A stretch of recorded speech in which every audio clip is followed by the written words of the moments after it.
The 411. This is the Outside Gate with Steve Hall on the L4 Media Network, where we talk US Moto and anywhere the conversation goes. Today we've got from Next Level KTM, Team Next Level KTM, we have Scott Meshey. How are you, dude? I'm doing all right. Actually, I will say just a quick correction though. Actually, doing my own program, so privateer KTM now. Oh, okay. So you're off the next Yeah, level. Well, yeah, let's talk about that then, huh? yeah, yeah. I decided to make a little bit of a change. Decided to do my own program. Just team dynamics and personal stuff. Just didn't quite mesh with the team and where things were going. And of course, it just you got to do what's right for yourself.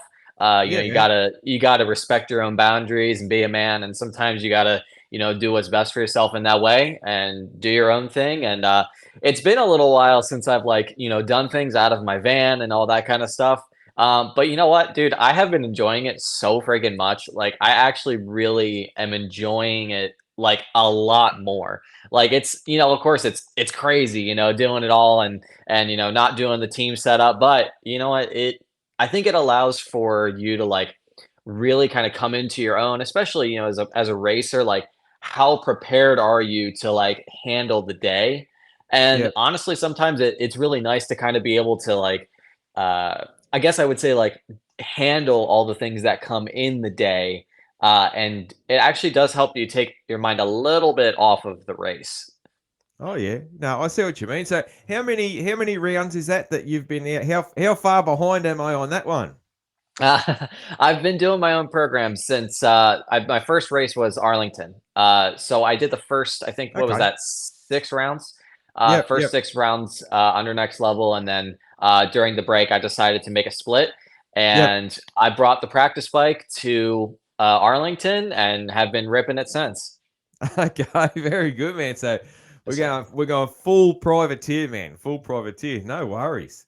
All right. So Yeah. we'll dig into your career shortly, but I just thought it's worth talking a little bit about what's your opinions on the front runners for each of the classes. I mean, everyone knows the 450 class is probably going to get or has gotten very predictable and that sort of thing, but a lot of action in the Oh, 250s, man. What are your thoughts?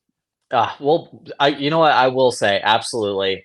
There is a lot going on when it comes to the 250 side of things. Man, I will tell you what, I am most honestly, I will say I'm really sad to see Austin Faulkner get hurt. Honestly, I truly root for that guy. Mm. And what's funny is I've known Austin for a long time. Like we may not be as close of friends or really, talk to each other much, but back in 65s, like we were both on Factory Cobra together, on 65s. And, we kept we still talked to each other a bit during amateurs. And then he progressed a little bit quicker than I did. But to be honest, I think the guy's a fighter.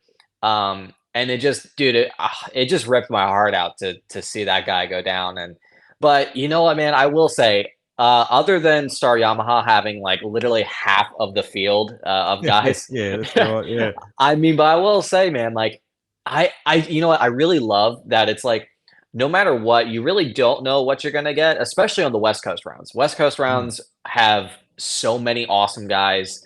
I would say that I'm excited to see Shimoda kind of come to into his own. When that kind of happens and he gets settled on the bike and stuff like that, just because it kind of looks.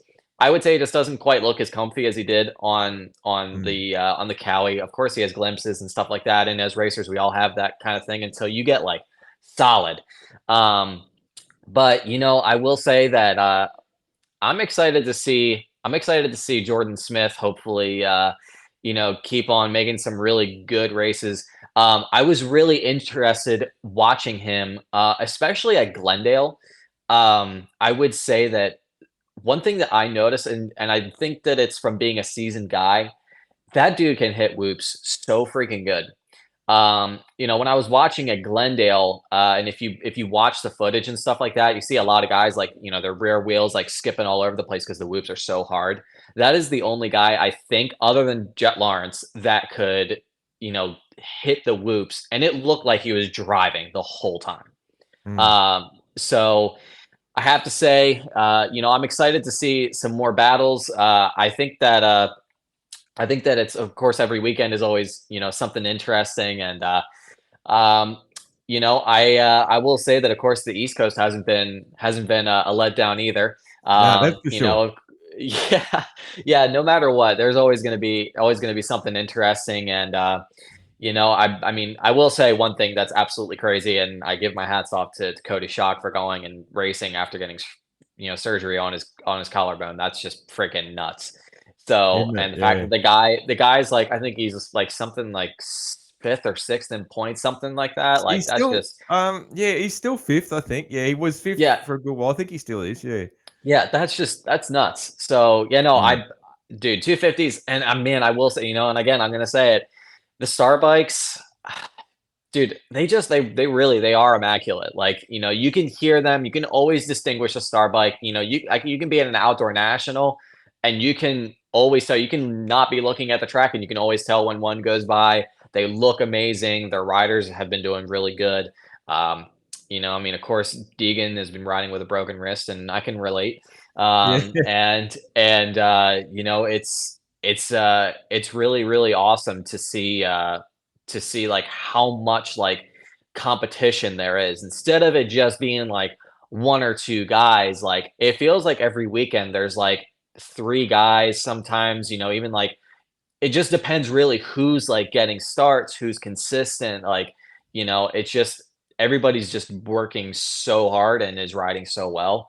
So as long as we're not getting, I mean, I think we're about to get our like, 24th mud race, or Yeah, and I more know. more like number 5. But It's it feels ridiculous, like isn't it?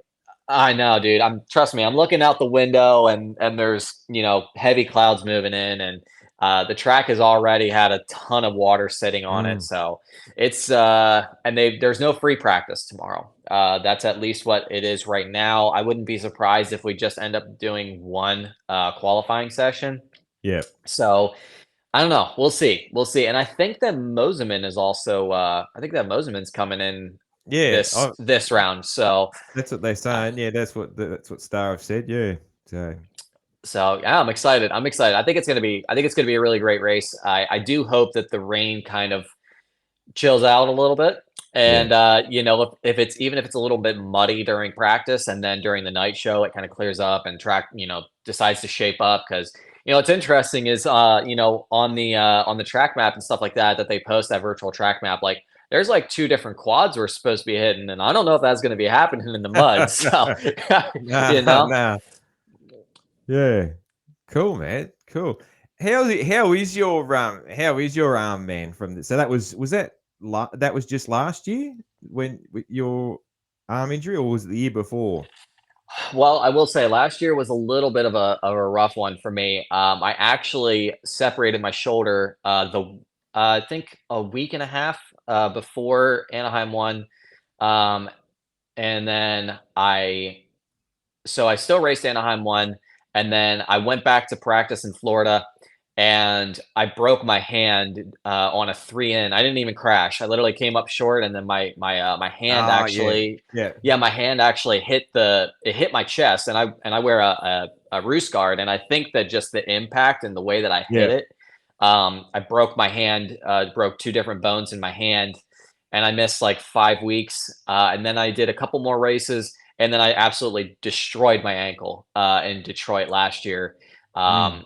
Like completely broke off the bottom of my tibia and cracked up the back of it. And they told me that I had that. Well, one guy said that I had to get surgery, and kind of the reason didn't quite make sense. And then I went to another doctor, and then they said that in most cases I should get surgery.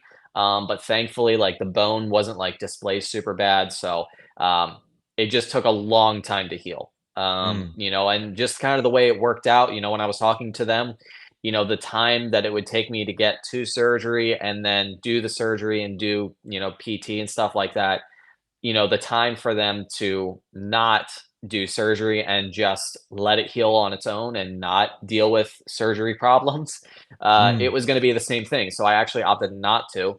Um, but what was crazy was it was so that ended my Supercross season last year, and that was, I Yeah. think, I think that was like, I think either like 9 or 10 weeks of no walking, like no walking, no pressure on my foot at all. Mm. Um, so that was really tough, especially going into outdoors and stuff because outdoors is just all, it's all physical. So Yeah. I had like a really hard time trying to keep some level of cardio because, of course, if you're not running or cycling, I mean, like I really not even like I could really even like swim and stuff like that. So it was like really hard to Mm. keep cardio going and stuff like that. And what's funny is I What was what could you do? released. You could probably you can get on the roll with one leg or something. Maybe that's about that's anything Yeah, I can think of.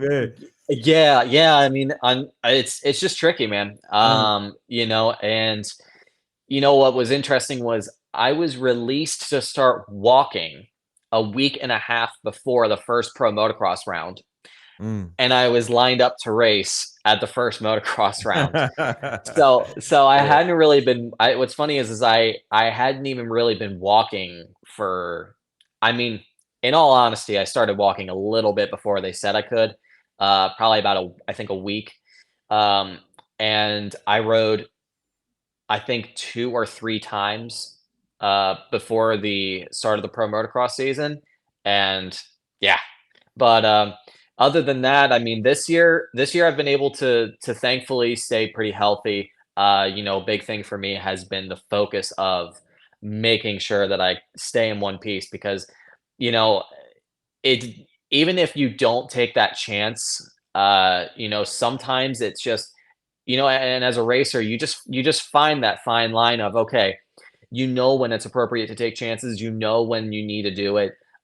Versus there's just sometimes you just really don't need to. There's just Mm. sometimes that, it's okay to just kind of let it go. I mean, really, it could just be a thing of like, okay, in qualifying, like, yeah, there's a 3 that I might need to hit in this, but I definitely don't feel positive about it because I'm kind of like off centered or something. Like that's all the difference it could make. Mm. And you could have another lap to go and do another fast lap. Um, so it's tricky, and finding that has been hard. Last year was definitely a very very harsh lesson to learn, Mm. in that department. And I mean, what's tricky is, for me this year, at Detroit, once again at Detroit during press, there was the triple that went on to the start. And for early morning press, that lip wasn't quite built up like it was for race day, which Yeah. is what people got to see. And I think that I was the first guy to hit it, and I cleaned it the first time. The second time, kind of, I kind of shot more forward than I did, to get over the Yeah. landing, and Yeah. I went right into the landing, and I mean, immediately, like my wrist went numb, and after it went numb for a couple seconds, then it was like really bad pain, The and same wrist. The same wrist. Yeah. so actually, yeah, it was the same wrist that I Yeah. broke and the hand that I broke. Mm. Yeah. So unfortunately, it was my throttle wrist. So Yeah. Yeah. that's Yeah. not ideal. But I tried to ride press, and I just couldn't do it. And I ended up getting a scan the next day, and they couldn't find anything. They said that it was probably just a really bad sprain, and I was like, all right, Yeah. you know what, I'm gonna go, dude. I gotta go. I gotta make a paycheck. I gotta go out there for the people that support me, and I gotta make sure that I go and do whatever it is that I can do. And if it's just a sprain, don't be a wuss. Go and make it happen. Like, just that's what we do. That's what Um, moto people do. Yeah. that's right. That's right. Yeah. So, and of course, between the next few rounds, I took the time off between the races to try to let things heal and stuff like that. Mm. And just raced on the weekends, which was still really hard. The weekend after in Glendale, dude, I was so freaking sick, and I had my wrist was hurting really bad. It was tough, but before Daytona, I was finally able to start getting some practice in between races.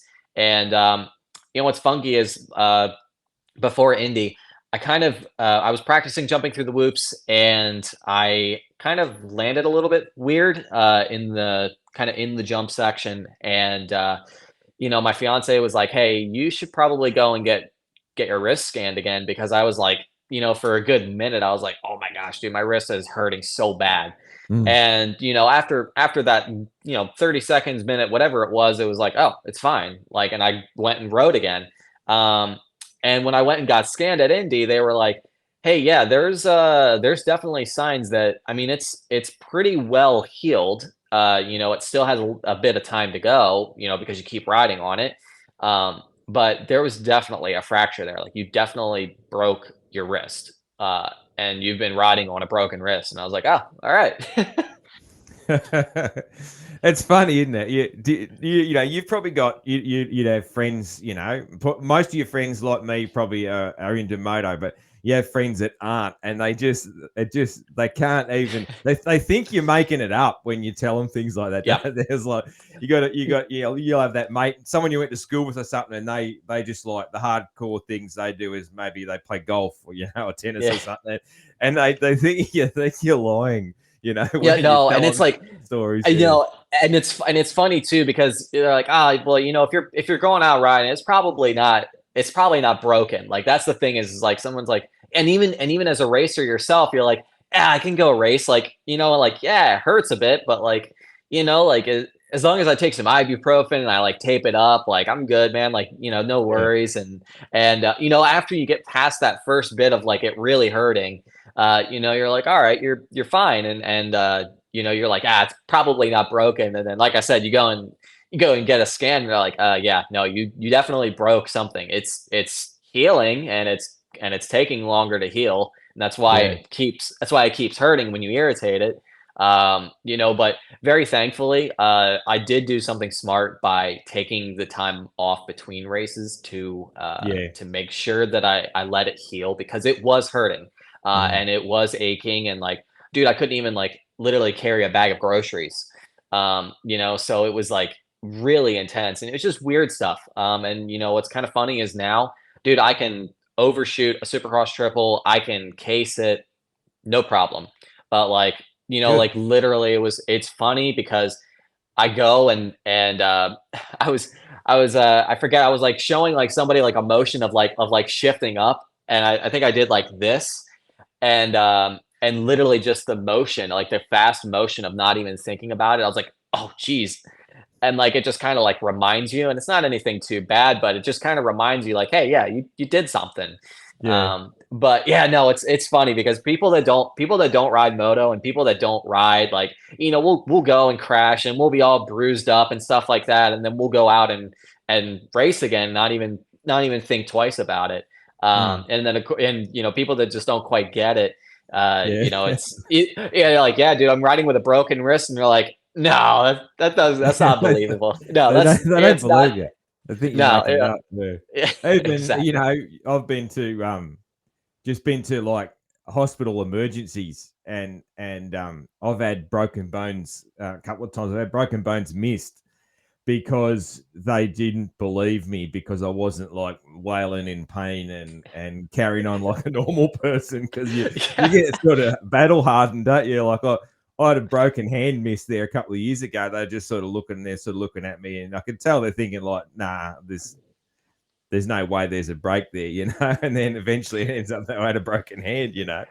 But, Yeah, dude, it's funny. I mean, really, it's yeah, you talk about like, you kind of do get a little battle hardened. I yeah. mean, when I broke my ankle last year at Detroit, we went to a hospital in Detroit, and the only way I can say it nicely, if you're viewing this and you're not from the States, don't go to a Detroit hospital. I don't recommend it. I'm not even joking. I actually like left. They took me back to a room, and it was just not good. Just Yeah. not good. Without getting into details, it just was not good. And I was like, dude, this is not good. Like, I'm like, I don't think that I'm gonna be getting any good care here, and I'm Mm. a bit concerned about where I'm at the moment. And I actually literally I literally hopped out of the emergency room, and we my fiance and I literally drove back to our hotel, and I hopped on one foot all the way into the hotel, and Yeah. then got our stuff and drove 2.5 hours, or 2 hours back to when we were living in Ohio, in the Cleveland area, and Yeah. went and saw a doctor there. And Yeah. we are, and what's funny is, I'm like literally hopping in on one foot, still in moto gear and everything. And the hotel Yeah. staff are looking at me like, are you okay? Like, and I'm like, yeah, just my ankles. I'm like, I'm sweating a bit because I'm like in pain. I'm like, yeah, I just Mm. broke my ankle. They're like, oh, okay.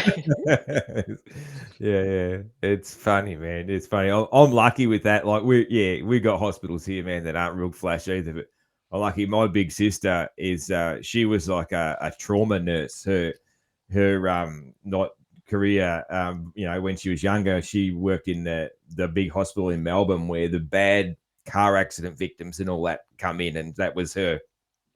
So bad injuries is that's her expertise. I remember last time I was really busted up there about 5 years ago, and the first call I get is her, and she's going, did they do this? Did they do that? Did they check this? What'd they say about that? And she's giving me all this and she's Yeah. like, sounds like they're looking after you. Okay, yeah, that's all right. I'll call back tomorrow. So she's Yeah, got dude, my back. Yeah, that's cool. That's cool. Yeah, what's funny, like, so, and when I broke my ankle, so my fiance is an EMT, and so, she sees them putting me like on a stretcher, right? And so, they're kind of like just like poking around my ankle and stuff like that, and they're paramedics, and so they're taking me to the hospital and all this stuff, and afterwards, she's like, dude, they didn't do this, like they didn't check your skin, like you could have been bleeding, like they didn't even know, like, they're they're not even like taking, like they take your blood pressure, but like you're just asking for like ibuprofen, and they're just like, they just kind of like look at you and they're like, what in the heck is going on? yeah, yeah. It's a funny thing, isn't it? It's a funny thing. Yeah. Cool, man. We might dive into a bit about young Scott Meshey, man. So I always ask people, when did you first get into it? When did the motorcycling bug first bite? Young Scott Meshey. So I first started racing. I was kind of, I would say, so I was a little bit on behind from my older brother. I Yep. had two older brothers and an older sister. And my dad used to do some trail riding. Not anything competitive, like literally just, back in the time when you could go and buy a dirt bike and you could just go and find some place to ride and nobody would bother you about it. Yep. That's basically what he did. Yep. He would go and find places to just go and ride, whether it was through hills or whatever, So or is that in Florida? You're a Florida native? I'm I'm Pennsylvania born, and Okay. I Yep. lived in Pennsylvania for about 16 years, and I've been a Florida guy since, Yeah. other than my fiance and I moving in together in Ohio for a year. But yeah, so I started off in Pennsylvania. My dad rode, and my parents used to go to the pro nationals. So so they would go to like Unadilla, and to Budds Creek. Yep. And what's crazy is, now I go and race at those very same tracks, racing pro nationals. But my siblings were taken to those nationals, and they got into riding. And so by the time that I was born, they were already kind of starting into riding a little bit. Yep. Not anything serious or any racing or anything. When I started riding, my first bike was the PW50, Yep. and it was probably about a year after that I got to do my first race, and moved up to the KTM Junior, and went from there. And my brothers did it, and into their teens, but just kind of injuries and stuff like that just kind of made them not really want to do it. And then, I mean, they never really took it kind of as seriously as I did. For me, I always just kind of had that really competitive drive, and just the want to just take it the next step and the next step. Mm. And I just progressed really fast. So that was kind of how I got started. And then, of course, just moving up from like, local stuff to regional and state, kind of all that stuff. And then hearing about Loretta Lynn's, which everybody's heard about Loretta Lynn's, Yep. here in the States. I tried to make it for a few years. And I would do something crazy like go, score 2:36.2 and then be like first alternate. And we didn't understand that I could have probably got in and raced and all that. But, Yeah. uh, I just kind of slowly, grew into racing at the national level and, being a national caliber amateur rider. I had a really great opportunity to work with Cobra and be a factory Cobra rider and help develop their 65. And just kind of kept racing at the national level and rode for a couple different amateur teams and stuff going up the way and up through the ranks. And for me, my I would say really a time that I really started breaking out was when I was in super mini class. Like 85 super minis and especially in 125s. When I hit 125s, that's when I really seemed to really gain a lot of traction, which was super cool. The guys that have Verb Moto and when they used to put on their Verb Classic races, I got a really great opportunity. I won one of their awards, which got me free suspension from Race Tech Suspension for the year, and so I was able to, for the first time ever, actually have my own suspension because I would just run whatever came on the bikes I bought, Yeah. and I didn't really know any better other than literally having the sag set, and that was it. Yeah. um Yeah. and Yeah. you just run it, Yeah. and I That's didn't know right. any Yeah. better.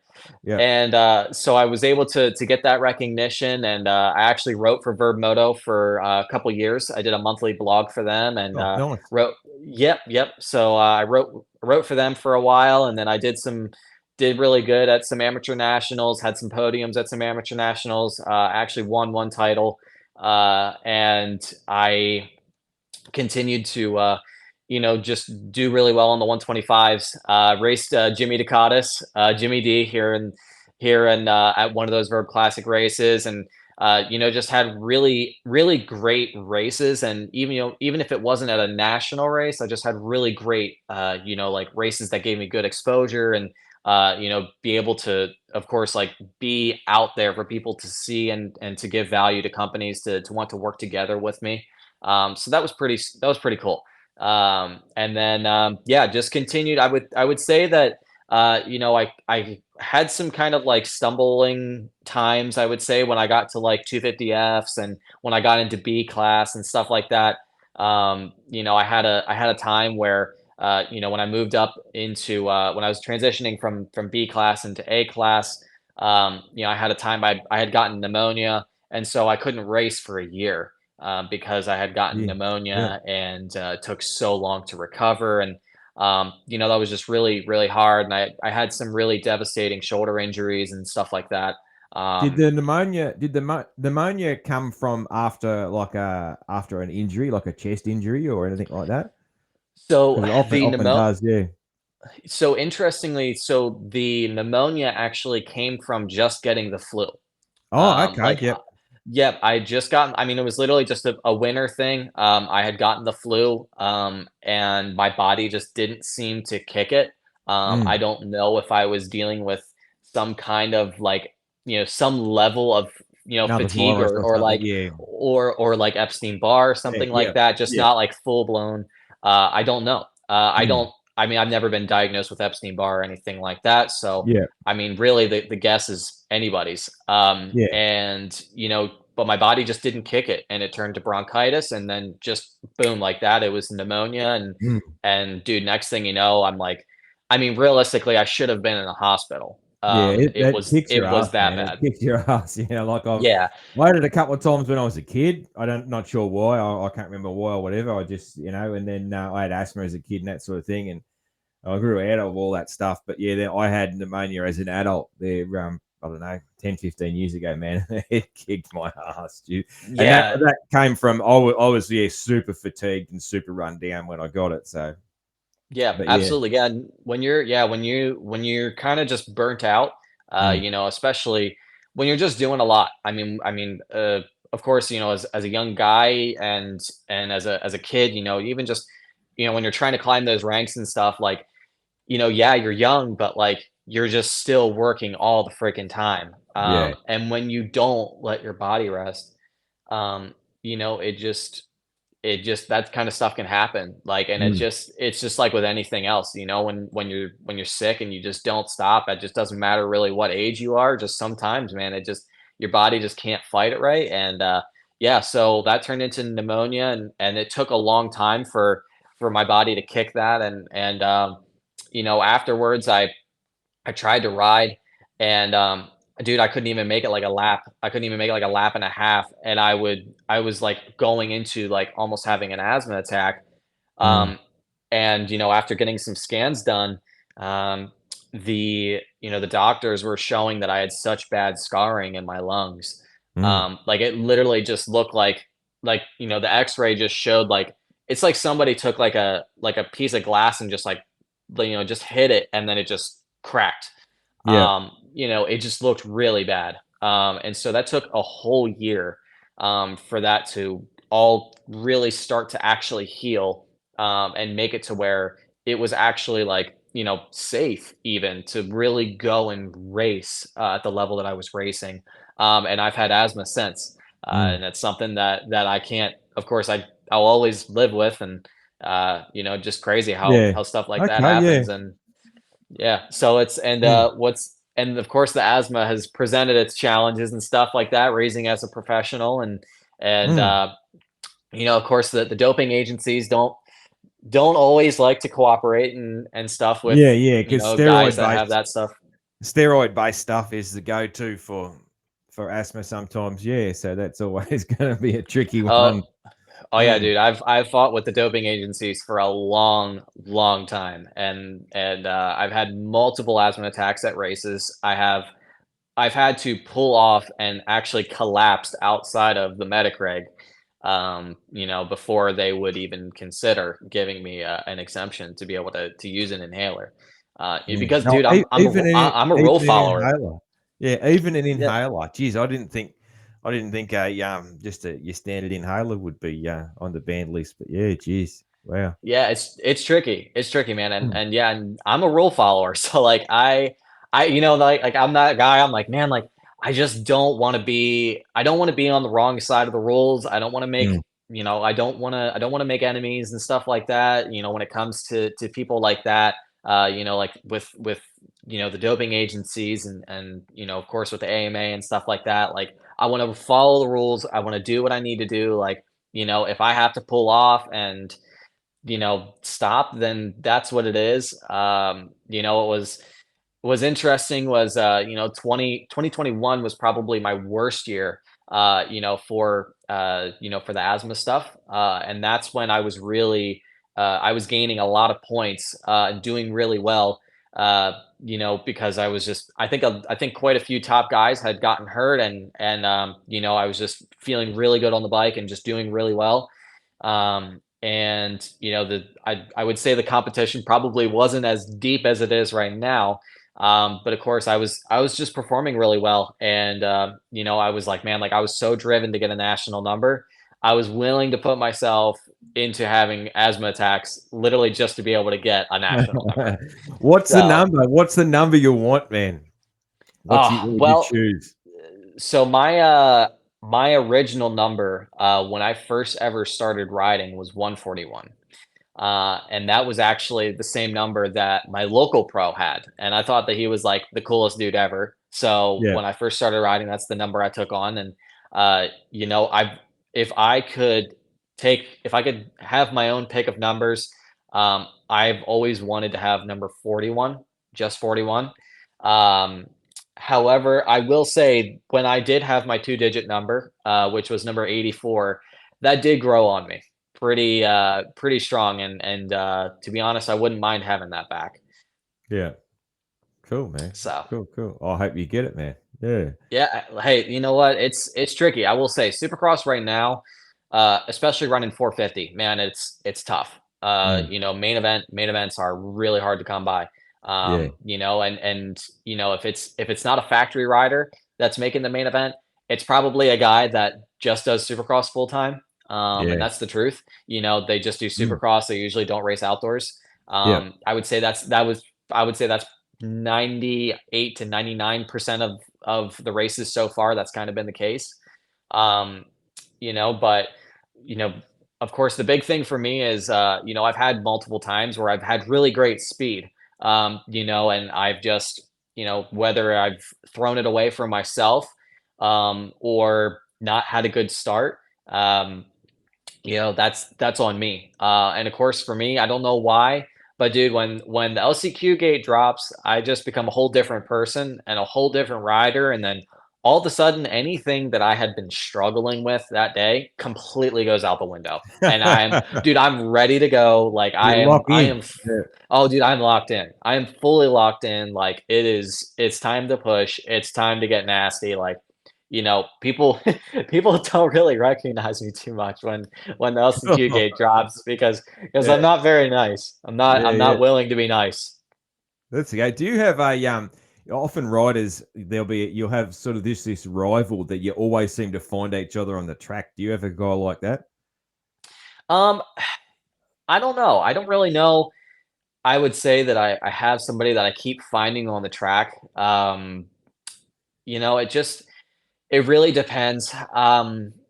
Man, there was somebody that I kept running into last year in outdoors, and it was like, dude, every single freaking race. I think it was I think it may have been Jeff Walker and I, like literally every single race in outdoors, dude. We were always finding each other, and like, I mean, we're cool. Obviously Jeff and I are, we get along and stuff like Mm. that, and we weren't racing each other dirty or nothing like that, and not getting too Yeah. aggressive, but just, dude, every race, man, like, I was running him down or he was running me down or we were battling and kept it clean and just had a solid race but I think in Supercross, I don't know that I particularly have anybody that I keep really running into.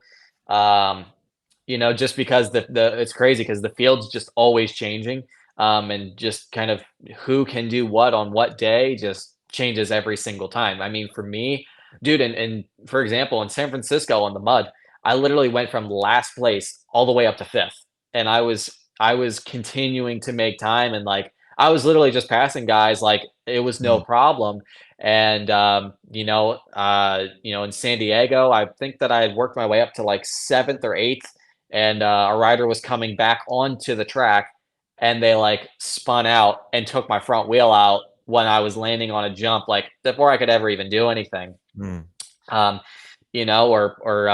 just craziness of getting a bad start at Daytona, which was that was definitely not a good one to get a bad start at. Yeah. Just different stuff. I don't know that I particularly have somebody though that I keep finding. Yeah. But you know what? How's this? If I find myself finding somebody over and over again, I'm hoping that it's for a transfer position. Yeah, that's so, right. Yeah. Yeah, for sure, so man. Yeah. I have to Cool. I have to, what I need to do is I need to start finding Chiz on the track at all times. Yeah. Just keep finding him over and over. That's it. Yeah, just find Cheers. Just follow Cheers. That's Yeah, it. That's it, absolutely. man. Tell us about your bike, man. So, are you still sort of, is it similar to what your next level bike was, or have you gone your own way with suppliers and suspension, or what have you done different with the bike? So my bike is actually identical for what it was. Other than my dual injector system for my 450 is slightly different. What my setup was for my practice bike as compared Yeah. to what was on my former race bike. Yeah. Um, Now I have a Yosh system, and thank you to the guys at Oh Yoshimura. yeah, Uh, I've seen the I remember you posting about Yosh helping you out. Yeah. yeah, those guys are super awesome. Big E and everybody at Yoshimura, those guys have been really amazing. Ever since I ever first reached out to them a couple years ago, they've just Mm. been awesome. And I really cannot say enough about their stuff. Just really, really amazing, especially on the KTM's. Like it's such a solid system. Just really awesome power delivery and really helps. It helps the power delivery as far as like increase, and it also helps like with the delivery. And with the dual injector system that I have from the guys at Motor Medic Racing, like it is so good, dude. And running ETS race fuels in it, just it's so good. But it's actually my bike is the same as it was, from my former race bike. So Yeah. the suspension's the same. I'm still running a KYB insert KYB kit on the Yeah. WP fork with Yeah. the bladder converted shock. running, of course, ETS fuels and running the dual injector system for Motormatic Racing. Now I have the Yosh system. Of course, all the same, knickknacks and, the works connection parts, my W wheels, running, you know, obviously same hole shot device and just kind of all that kind of stuff. All the pro carbon stuff that I have, on the bike, keeping it all safe. And really what's different is, the graphics is probably the biggest change because I wanted to do a bit of a different look. And what's awesome is the guys at Adept really came up with something amazing, that actually worked. What's crazy is I thought it looked great on the site and on the proof. And when I got it in person, it was actually even better than I thought it was going to be. And the reason I say that is my bike actually has a bit of like kind of like sunset orange on the shroud, and I didn't Yeah. really notice that before. But what's really cool is because I'm currently doing a collaboration, a helmet collaboration with Dirty Heads, the band Dirty Heads, and the helmet, the design for the helmet wrap that the actual artist for Dirty Heads that he did has like a sunset orange, like very prominently on the helmet, and so it really matched well and stuff like that. So, What sort of uh, music's Dirty Heads, man? I don't know. I'm old school oh, with music, man, so I don't know okay. anyone new. Hey, But well, listen, if you haven't listened to it, you really do need to. They've had some really great, really great hits throughout the years. Their most recent album, Midnight Control, is really incredible. But they make reggae. They were just at a reggae festival in Florida. And they have a summer tour coming up where they're partnering with another band, and they're I believe it's Slightly Stupid is the other band that they're partnering with for their summer tour. And so they make like kind of like reggae. I would say it has a little bit of kind of like hip hop like incorporated into it just a little oh bit. yeah, yeah, yeah. But I would say it's more like reggae kind of alternative, more that route. Um, but really it's really amazing because they have songs that, I mean, they can be, as clean as a whistle, and they are so freaking good. So if you don't, of course, if you're a little sensitive to language, then you can go No, that route, and they I'm an have that Aussie, stuff. man. I'm definitely not sensitive to language being an Aussie. Okay. All right. Well, listen, they, For sure. yeah, I mean, really, they really have really incredible music. I mean, really, they do an amazing job, at no matter what kind of pace, tempo, like whatever kind of like sound it is that they're going for, whether it's more chill or more like active, more kind of like upbeat or intense, like they're just really awesome. And they're doing so you've got a helmet wrap, Yes, and they're yes. sponsoring your helmet wrap. Yeah, cool. Yeah, yeah. So that was actually pretty cool because you know, I'll give my fiance definitely the credit because she introduced me to their music, and Mm. I've started to really listen to it and really enjoy it. And I saw their bass player, who is also their artist, who does their album art and stuff like that. Okay, yeah, cool. He posted about some of the artwork, doing some of the artwork, and she was like, "Hey, you should reach out to them and see if they like want to do a collaboration." And I mean, they're a pretty big band, and like they have Yeah. like 400,000 followers and stuff on Instagram and all that. And I'm like, dude, there's no way if I reach out to them, there's no way I'm going to be able to even like get a hold of somebody. Like, they're probably not would not be interested in that kind of thing. And I reached out to the artist, and he was like, yeah, absolutely. Like, I talked to him about pitched the idea of like, hey, Mm. what about doing some Dirty Heads design for Supercross?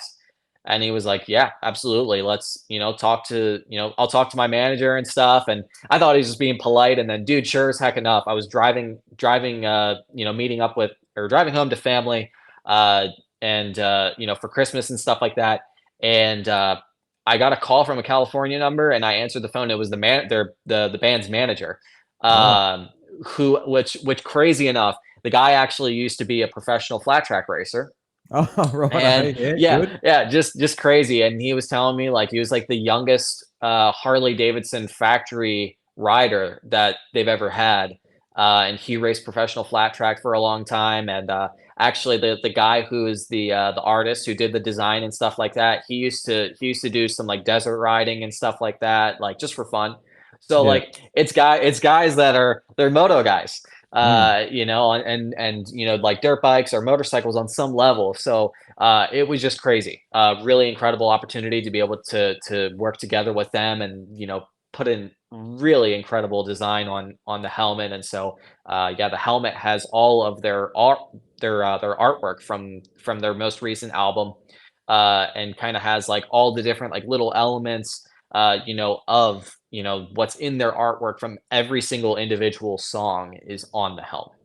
Nice. So it's pretty sweet. It's pretty cool. Mm. I love things like that, man. I love things like that, man. Yeah.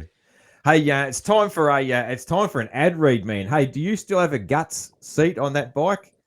I absolutely do, and I actually just talked to the guys at Guts very recently, and they're hopping on board for the rest of 2024. So right now, I'm running a full Guts seat, the full setup. So their base, their ultralight foam, and a really awesome rib seat. I'm running full black with orange ribs, and I'm running the Kevlar on the bottom.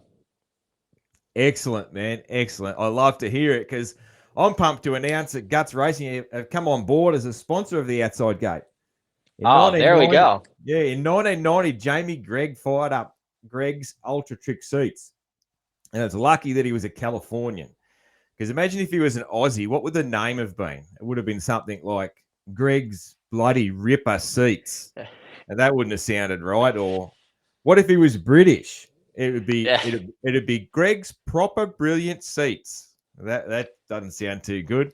Or if he was a Kiwi, it'd be Greg's Choice as Seats, bro. And none of those had sounded very good, hey? So lucky he was a Californian and he came up with the California lingo at Greg's Ultra Trick Seats.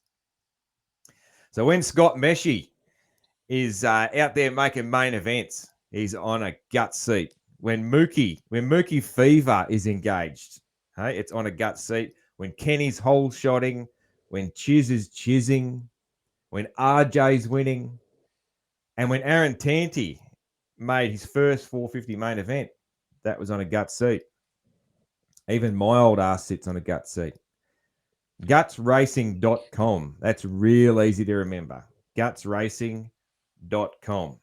Used by Factory Husqvarna, Hep Suzuki, Phoenix Honda, Motor Concepts Honda, Next Level KTM, AEO KTM, and countless privateers. If you're using anything else, you need to take a good, hard look at yourself. And once again, gutsracing.com. Get around them. Cheers, man. Cheers. I'm glad you're on the gut seat. Hey? Heck yeah, dude. Listen, it's a butt gripper. It's a butt gripper, and it'll make you a ripper. There you go. That's it. That's it. Perfect. Hey, that's the catchphrase. That's going into the ad read from now on. Hey, there we go. It, man. I love it. Yeah, cool, man. Hey, so your best result, man. I always look up riders' results. So your best result outdoors was Orlando. Indoors. So it was Orlando 21, 17th, man. So you would have had a fair bit of family there. That's fairly close to where you live, yeah. Yeah. I mean, it was. I would say what's funny is I really didn't have too much family at that one, just because it was actually supposed to rain. I think that they had forecasted rain, and it rained. It rained the day before. I know that because it was funny because the track had baked. They covered it up because they were forecasting rain all week. So they covered it up, and it baked in the sun under a tarp for multiple days. Yeah. And then it ended up only raining one day, but it downpoured. It absolutely downpoured on Friday. And then the race day, they were planning on more rain, and it didn't rain. So it was just really, I mean, it was a bit gnarly because the jumps were so hard. They were baked so hard. And it was baked, and then all the transitions were just so soft and so muddy, and guys were just getting taken out left and right. I remember that because Yeah, Orlando 1 and Orlando 2. I think between those 2 races, I think close Mm, to I think I can't remember if it was, I think, like, between 7 and 11 guys got hurt, like, seriously hurt, mm. just because the track was just so crazy. But yeah, that was a good race. And, I will tell you what though, man, I was surprised, a little bit surprised that I made that main because, dude, I could not hit those whoops for the freaking life of me. Like they just built absolute walls. Mm. And it was, of course, like I said, just the whoops themselves were so stiff, so hard. And then, all the in-betweens of them were so soft. And even like, the top guys, like the top 450 guys, when they were hitting them, like they were struggling. Yeah. And then 16th at Hangtown in 21 was your best outdoors finish. So yeah, Oh, what's your memories of it, that? I will tell you what, I could have been even better than that. And I will tell you why. Because so I think the first medal I got 14th, I believe. And I believe so. And then the second moto, I got a sixth place start, and I was, and this was crazy. I literally was right behind Tomac for like a solid like 2, 3 laps, like right there. Mm, And I mean, of course, because I mean, I'll be honest, I'm a Tomac fan. Big Kenny fan, big Tomac fan. I'm as far as outdoors go, Tomac's the man. Like nobody yeah. can convince me otherwise. So but literally right there, like on the same straightaway for quite some time, and then eventually, they were just go. And I don't know what happened, but I was in the top 10 uh, for I think that I was still in like ninth uh, with like I want to say like 5 or 6 minutes to go, Mm, and I think that I had just gotten past for like ninth or 10th, and I caught false neutral in one of the corners. It's kind of like I don't really know how to explain it, but it's a couple turns before the finish, and it's the 180 that's right before the tabletop. That the inside always gets a super gnarly deep rut, and I caught false neutral because my shifter hit the inside of the rut, and it was like just enough to knock my balance off, and I went tumbling into like off the inside of the track, like into the banners and all that stuff. And I was pretty clear of the guy behind me for I mean, I think that I had at least I want to say a good 3 or 4 seconds, if I mm, remember correctly. And I was actually on my way to getting like my first ever top 10 in an outdoor, and actually of course that would have gotten me a definitely a top 15 overall, mm. if not getting close to a top 10. And oh dude, I was so bummed. I was so bummed, but of course it was a great day. It was a really great day. It was a really great points day, and I rode so awesome. I felt super super great. But of course, I always is there's always that little bit of a bittersweet. I mean, it was a great day, but man, it just could have been Yeah. so much more. Mm. Cool, man. What's your future goals, in riding and then or even just your future goals just even in life, man? That's a good question. So, I definitely want to make it into super motocross. I would really, really love to make it into super motocross. I know for me right now, I think right now the last position to get into the LCQ in super motocross has 5 or 6 points. So it's not many. And I think it's just because the guys that are making the main events consistently are the guys that are really taking off in points. Yeah. Versus like the couple guys that it keeps, like, somebody might make a main event here There's only a and couple of somebody spots might up for grabs, man, outside of factory that's it. guys. Yeah, there's only a That couple of is spots. Yeah, that's true. Yeah. That's absolutely true. And for me, of course, my aim every single weekend is to try to push for a main event and Mm, to be as close to making a main event. Like, dude, I don't care. it does not matter to me if I am in the LCQ. If I get a last place start, dude, I don't care. I will push to the front. I will literally fight the guy for second to last place. I will do it. Yeah. Like, it does not matter. I have already done it. Like, it's always the goal is to be in that main event, be in the points. Mm. I know for me in outdoors, I mean, really, outdoors is where my heart is. Yep. That's where I really love to race. I mean, of course, I love Supercross, um, but something about outdoors is just that's just where I feel like the most like myself. Mm. Um, and to be honest, man, like I don't know, I just see it as such like a like such a it's such a, like a gladiator type thing. Yeah. Like, dude, it's just guys who are just absolutely willing to just fight it out for 30 minutes, and that's so long. It's so long, and the tracks are so gnarly, Mm. and I just something about that just really, like, dude, if I had the opportunity to go race MXGP, like, if I could go and do it, I absolutely would do it. I absolutely love outdoor moto. Um, and for me, I definitely want to make it into super motocross. So I know that in outdoors, I'm gonna have to make sure that I secure a lot of top 20s. Yeah. I definitely feel very confident in that. Um, and right now, I actually literally just sent out my suspension to be able to go and try to get an outdoor setup going and try to get some outdoor prep going. Yep. Of course, right now only having one bike, that's a little bit tricky. But we're working on that as well.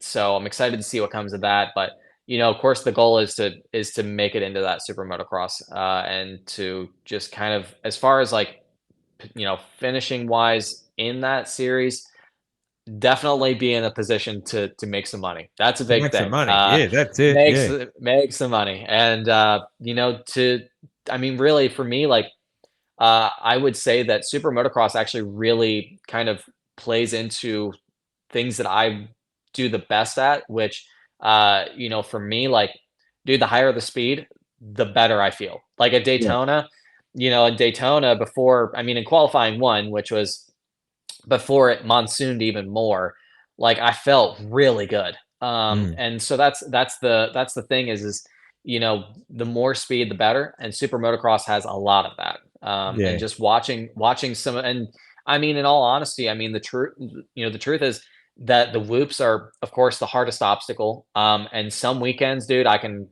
tackle it no problem. And other times it's like, man, I feel like I'm just like kicking myself in the butt because I just can't quite get it just right. Yeah. And that's a huge game changer. And super motocross does not have that. Yeah. So, for me, it definitely is an environment that I feel like I would do really well in. And I definitely want to, of course, make myself a main event regular in Supercross, and of course make sure that in outdoors, dude, I want to so badly, so badly want to break into top 10 Mm. in outdoors, because I've been so close before. Yeah. And of course now being healthy, I mean, even with the broken wrist, still being able to ride. So I would consider myself still pretty healthy.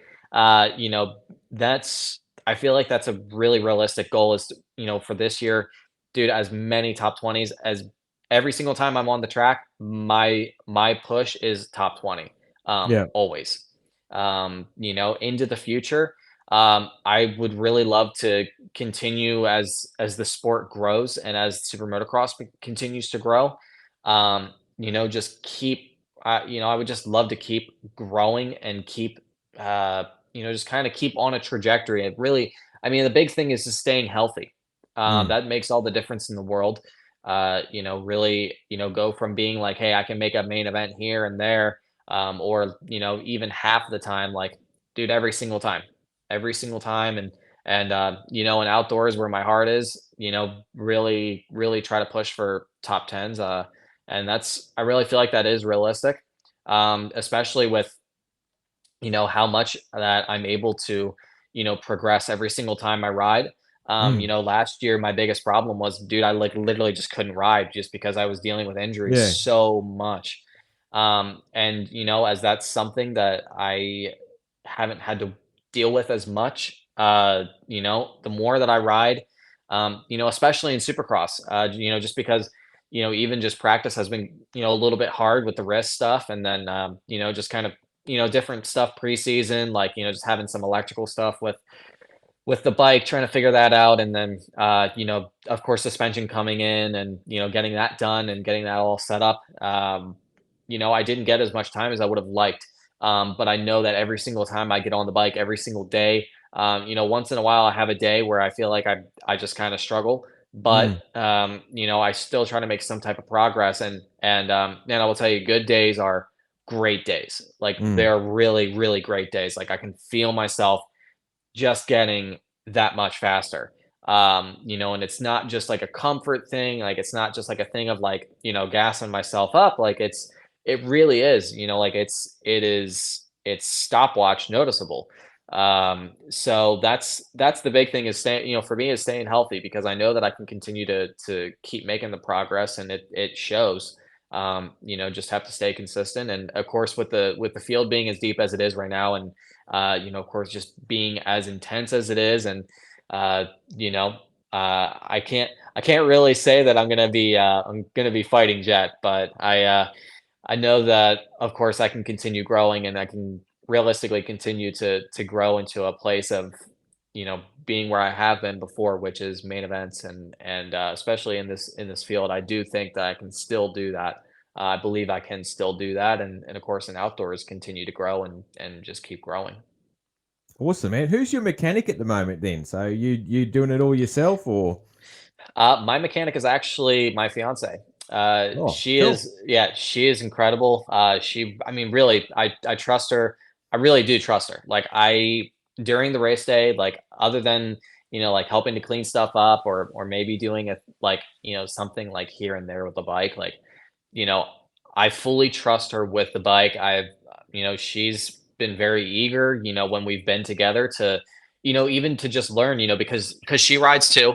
And she wants to be able to work on her own bike and be able Mm, to know the things that need to be known. And of course it's really great to have somebody but behind you that is like, hey, like, it's not just me that knows the stuff that's going on with the bike. Like, I can go and come off the track and be complaining about the bike. And she's like, well, you've talked about this before. Doesn't that mean you should probably do like, maybe this to the suspension or, mm, literally at Indy, of course the ruts are just so gnarly. And she's like, yeah, I'm talking about the bike. And she like checked the tire pressure and she's like, hey, I think that maybe you should like go up a little bit because maybe the tires are a little bit too low and stuff because I do like to run my tire pressure a little bit lower.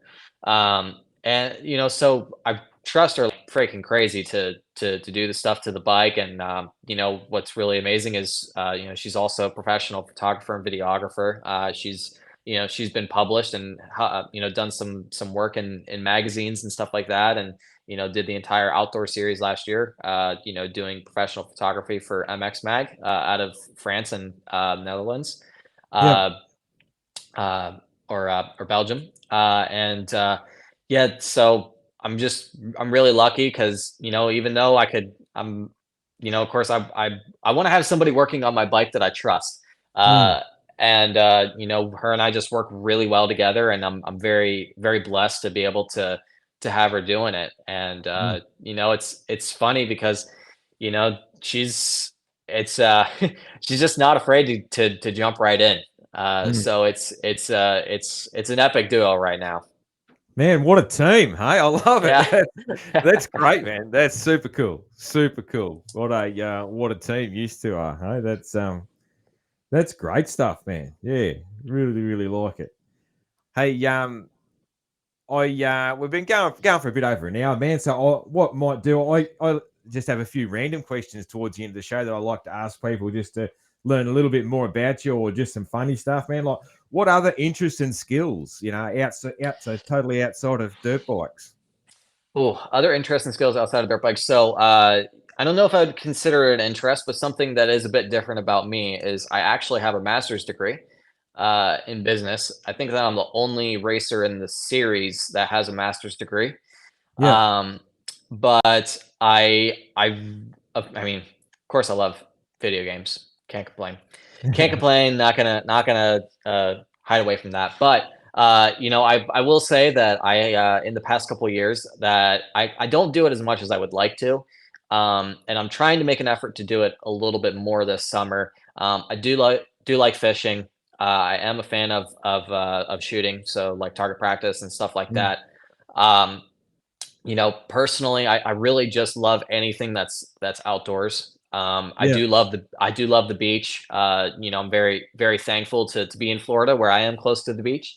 Mm. And so I love surfing, but I haven't done it very much. I got to surf for the first time this year, um, and it was actually at Trestles out in California, which I did not know before, but I learned that it was like that's like a super famous surfing spot, literally in one of the most famous surfing spots in the world. And I tried to surf, so I'd say that I tried. Yeah. I tried. I can't say I succeeded. I mean, I did okay for my first time, but I tried. I put my wetsuit on backwards and wasn't informed that I put it on backwards until I got down to the beach. Oh, no. Yeah, and that was right after reading the sign that says "No kooks allowed." And but I want to get more into surfing and really start to get good at it. I actually My fiance and I do have some boards at the house.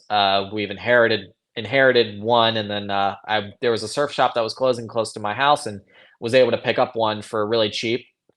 But if it's not surfing, I do love paddleboarding, kayaking, just really anything that has to do with the beach and Yeah. being near the water. Just that's me, man. That's how I mean, for me, especially like if I want to have some chill time, like that is definitely a way that is great to be able to just kind of just really be able to separate from what's going on, and even if we're just going to the beach and looking for shark's teeth, you know. Cool, man. And what is your spirit animal, man? There's one that throws a curveball at people. What's your All right. spirit animal? Spirit animal. You know what? That's a good question. I feel like if you were to ask my fiance that, she would probably be able to tell you pretty fast. But as for myself and identifying myself, actually, I know. I do know that that's pretty easy. And I would say that's probably a husky dog. Nice. Yeah. Why a Yeah. husky dog? Um, Honestly, here's the thing is I've actually grown up with them, and I love them. And to be honest, I would say that I connect with huskies so much. Like, dude, it does not matter where I am. If I see a husky, I'm going and petting one. That's the first thing. Yeah. But I think just kind of being that high energy, and I mean they are very smart. Obviously, sometimes too smart for their own good. Um, but I think just kind of that being high energy, and I myself am a little fuzzy. Yeah, yeah, that's it. On I've got beard envy, man. Don't worry, I've got beard envy. S- so I mean, I would say that's something that I definitely connect with a lot is just kind of that high energy, and just I mean they're very smart, and Mm, just I don't know, man, like that's where my heart is. That's where my yeah, heart is. I love dogs, man. So yeah, Yeah. I certainly understand with connecting with dogs, man. Your dogs just love me. Yeah. So so many times I've been at yeah, you'll meet someone and they'll be like, oh, our dogs, they're usually wary of strangers or they don't like men and all that sort of thing. And I always win them over. So it's like Right. I'm a dog person, So Absolutely, absolutely. Yeah, dude. I mean, hey, literally today I was on a scooter riding to the paddock, and literally there were two huskies, the girl walking, two huskies, and my fiance stopped and had to pet them. So I was already like, dude, the weekend's already starting off good. Like yeah, I already got good energy going. So that's a good yeah, sign. Dogs are good energy, man. They are. yeah, What absolutely. about what's your cheat meal, man? So obviously you keep real fit, but yeah, what's your cheat meal? What's your go-to there? A cheat meal. Ooh. Um, that's a good question. I will say, like, for me, of course, I would say that I do eat pretty well. for me, if like one day a week, if I'm like, hey, like, of course I definitely don't go overboard. I definitely try to make sure that I stay pretty healthy as far as the eating Yeah. goes.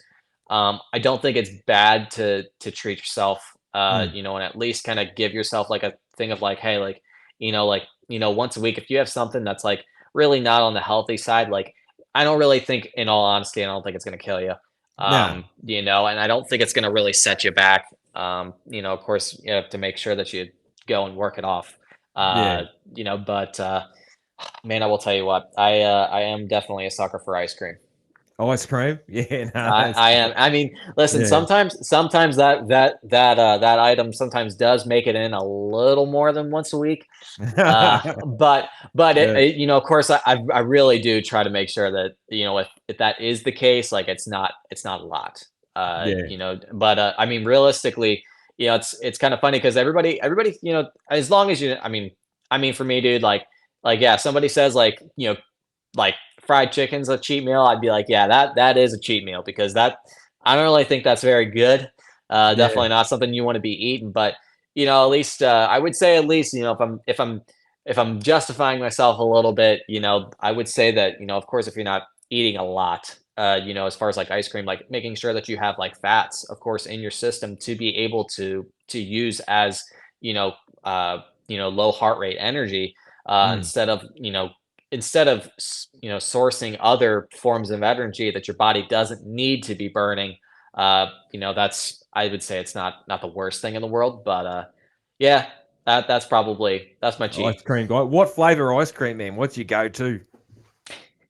I don't discriminate too much. No, yeah, there's whatever's coming. Yeah. Yeah, no, I will say I don't discriminate too much when it comes to flavor. But Ah, I mean, really, I would say it just I don't discriminate. I mean, I will say a really good coffee ice cream though is Nice. Yeah. that's Yeah. hard to pass up. Yeah. Yeah. Honeycomb is my favorite, man. Honeycomb ice cream. That's yeah. It's You know what's I've you can't never always heard of get it, that. but yeah, honeycomb. Oh, it might be an Aussie thing. It's really good. But and then if you something more standard, then cookies and cream. I love a bit of cookies and cream ice cream. That's always good. So Yeah, yeah. yeah, absolutely solid choice. Cool, man. Cool. And one more question, man. What's your best advice for young people getting into moto? Oh, that's an easy one. Just keep it fun. Like really, Mm. like dude. Here's the thing: if you're not having fun on a dirt bike, one, either you're doing it for the wrong reason, Yeah. or two, something's wrong with you. Yeah, yeah, yeah. No, I mean, Yeah. in all seriousness, like, if you're not having fun, of course, you're just not doing it for the right reason. Mm. And it's dude, I mean, that's why you get started in the first place, right? Because that 'Cause first you time love that it, you 'cause it's fun, yeah. ride, when first time, like you said, you get the riding bug, once Mm. once it's once it's in you, and you're riding, when you can, I mean, of course, it's sometimes really as professional racers, I know that sometimes it is hard to keep it fun, because it starts to turn into more of a job. Um, Mm. and that's a tricky thing is keeping it fun. And of course, for me, it's just, dude, like, I mean, really, like on my like warm up lap, I mean, I'll just go and start having fun. Like I'll go and like blow a berm out or just like, go and like do a nice bar hump or something, like just something to Yeah. just go and fool around and just have a good time. Yeah. And of course, like, if you can go and throw a good whip, then go and throw a good whip. Yeah. Just really, but that's the thing, man, is keeping it fun. Mm. Don't let the competitive side of it consume you. Yeah. Um, and uh other than that, dude, make sure you buy a good freaking helmet and a good set of boots. Do not ever, ever cheap out on that stuff because, man, I'll tell you what, it's super important. And Mm. we as motocross racers and as guys that do it for a long, long time, we all know that the injuries are going to catch up with us at some point. Yeah. And the last thing that you want to catch up with you is buying cheap helmets and having head injuries catch up with you later in life, because that's something that you cannot fix. Yeah, that's right. Yeah.